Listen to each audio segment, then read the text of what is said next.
Hey guys, what's up? It's a beautiful day today. Temperatures have finally went down a little bit here in sultry Alabama. Yesterday I wrapped up the repairs on the blower circuit. Blower problems I was having with this truck. This is a 79 Chevy C10 truck. It's basically the same truck from 73 up through 87 or so. And I made a video previously about this and it didn't really come out like I wanted it to, so I thought I would redo it. And so what I'm going to do in this video is I'm going to explain how this heat and air blower control circuit works, how it's designed. So if those of you who may be having problems with the blower not working or only working on one speed or whatever your problem is, this will help you kind of understand the electrical part of it, so you can go through and do your diagnostics. Now my particular problem on this truck was that the blower only worked on low speed. No matter where I switched the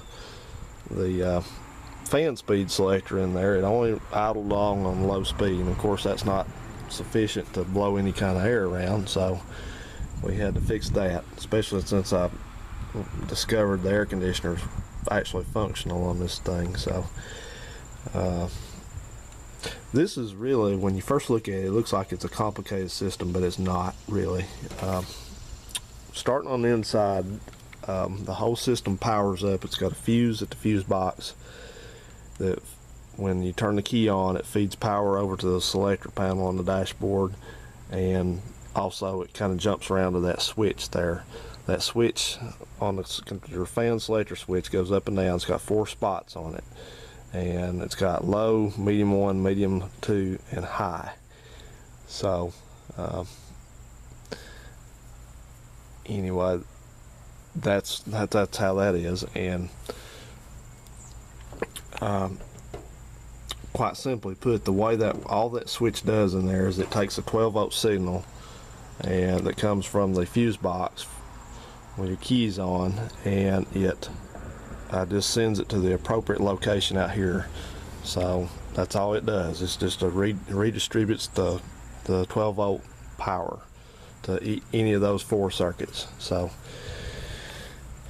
now one of those circuits in there is paired up, because the way this is designed is, since this has what they call flow-through ventilation, the blower motor on these always runs on low, always. Anytime the key's on, even if the selector panel's turned off, it's going to run. You can't turn them off unless you pull the plug over here. So, and I suggest not doing that anyway, because that helps if you got an exhaust leak. You know, I know all these trucks are still in perfect condition, so no exhaust leaks, I'm sure. So you don't want to do that. Just live with it. You know, it's not that loud. So let's look at what we have out here. When our wiring harness comes out here, this is it here, coming from inside of the truck. It comes out, it comes around, and we've got the harness here, and we've got a couple different electrical items that we need to look at. The first one, this is called the blower motor resistor, and this is bolted into the air box. This is the air box, and it's got 4 wires on it. And so this thing is bolted in so that it gets air over it to cool it, because if you ever take these out and look on the back side of them, they look like a small heating element on the back side. I've got 3 sets of resistor wires, depending on how fast what a resistor does. Let me explain what this does. This thing drops the voltage down to the blower motor. So if you want low speed, you know, you got a 12-volt signal coming in, supply, which is one of these wires here, and then I think it's the brown one, and then it goes through the resistor. That we'll say, for instance, it drops it down 75%, so you've only got 25% voltage coming back out to the blower motor. So the blower motor, like I said, idles along at low speed. If you switch the selector up to medium 2, it powers up another wire. It switches wires because of the way the circuit is. Excuse me. And So that at that point, that resistor circuit may only have 50% resistance, and then if you want to go to medium 2, which is the third speed up, you may have the circuit in here that goes like only 25% resistance. So that's exactly how that works. The resistor here just is simply responsible for taking the 12 volts from the switch and dropping it down appropriately. To put it in, layman's terms, at low speed it drops it down a whole lot.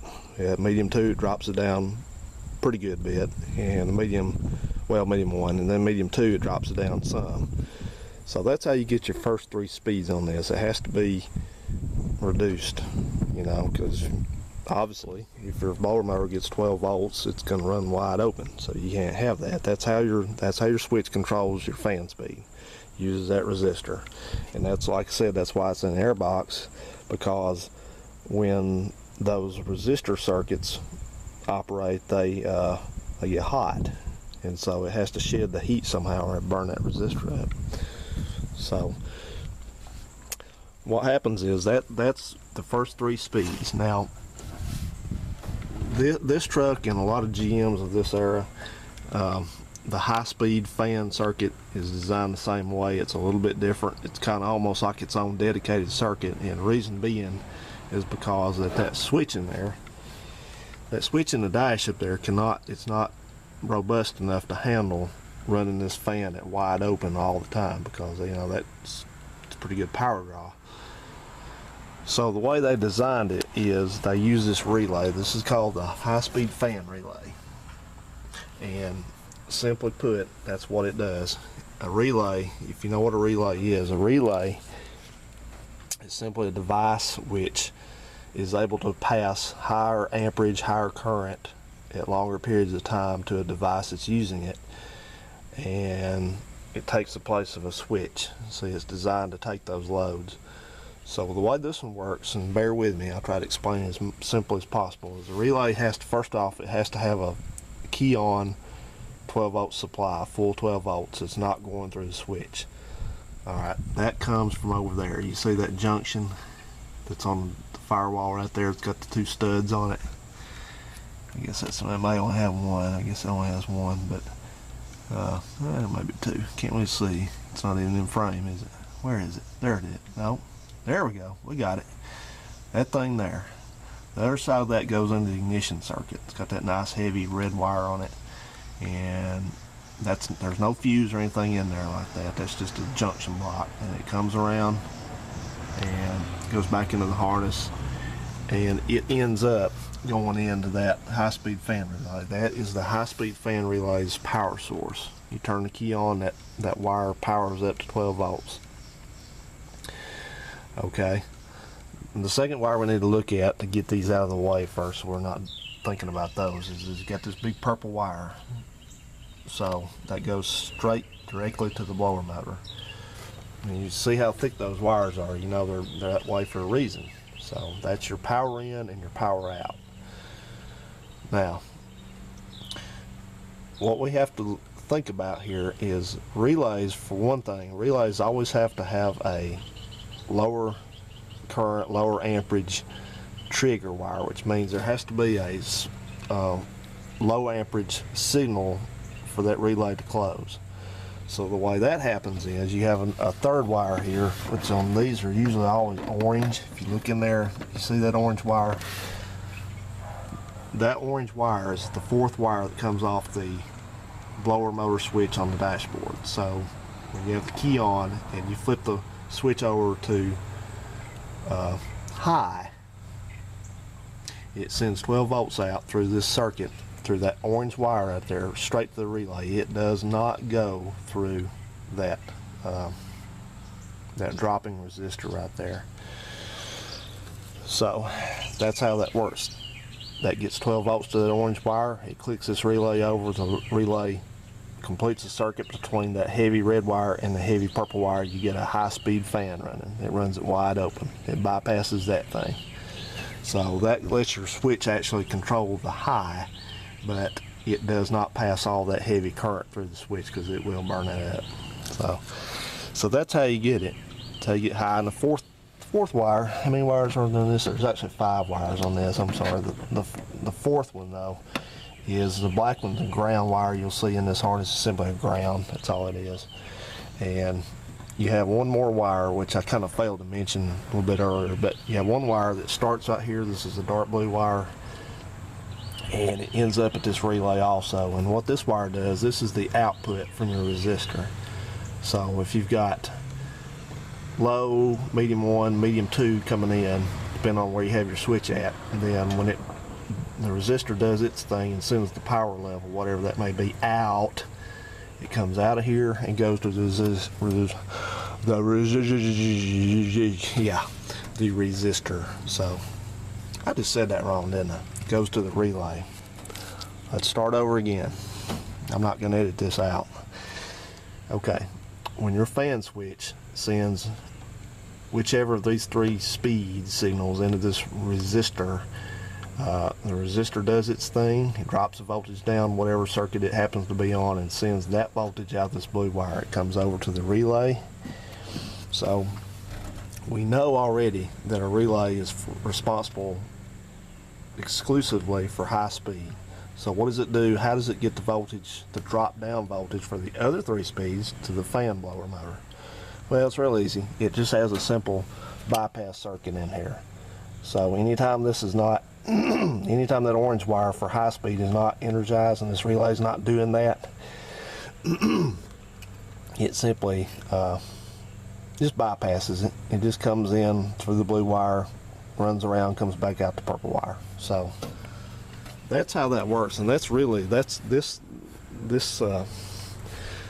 the way the circuit is designed is pretty common on a lot of these vehicles, not just trucks. It's the same for, like, you know, a G-body or a Camaro or anything, a Caprice. Any of those I use. It's really a you know, pretty foolproof system. Talk about a fool.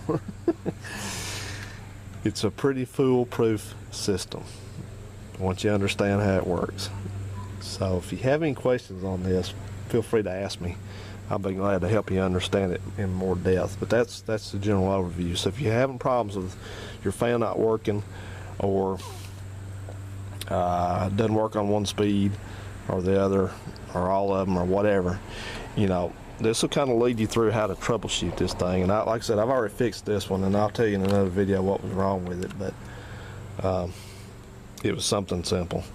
But generally, the failures that you'll have on these is, well, anything can fail, you know.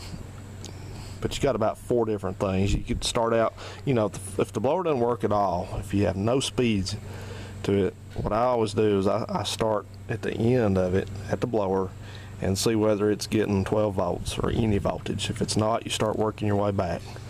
So that's simply what I did, and pretty soon you'll find that either the relay went bad, or the resistor went bad, or maybe the fan switch went bad, or the fuse blew, or something like that. So start on one end or the other and figure out where you're losing your power at. And sometimes you'll have one, like I said, it doesn't run on a particular speed. One thing is real common on these as I get older is the fan runs on the first 3 speeds and then it quits when it's on the high speed. What that is, that's the relay. That's the relay every time, because as I've just explained to you, that's what the relay does there. It takes the 12 volts directly to it and directly out of it. So if a high speed quits, check that relay. If you can jump the purple and the red wire and the fan runs on high, you'll know your relay's bad. If you start having problems with 1 or more speeds on the bottom side, check that resistor, because they'll burn up too sometimes. But they're cheap to fix, and they're easy to fix and easy to diagnose. Just take your time with it and work your way through it methodically. Don't start using the "I'm thinking" excuse, because you're not thinking. When you say "I'm thinking it could be the relay," "I'm thinking it could be the switch," "I'm thinking it could be the blower," check it out. Check it out. Don't just throw parts at it. A real mechanic does not just throw parts at a problem. He diagnoses it. He understands what he's doing, because when you just unscrew bolts and shit, you're not understanding what you're doing. You're guessing at it. So hope this helps you out, guys. So anything you need to know, please ask. Have a good one.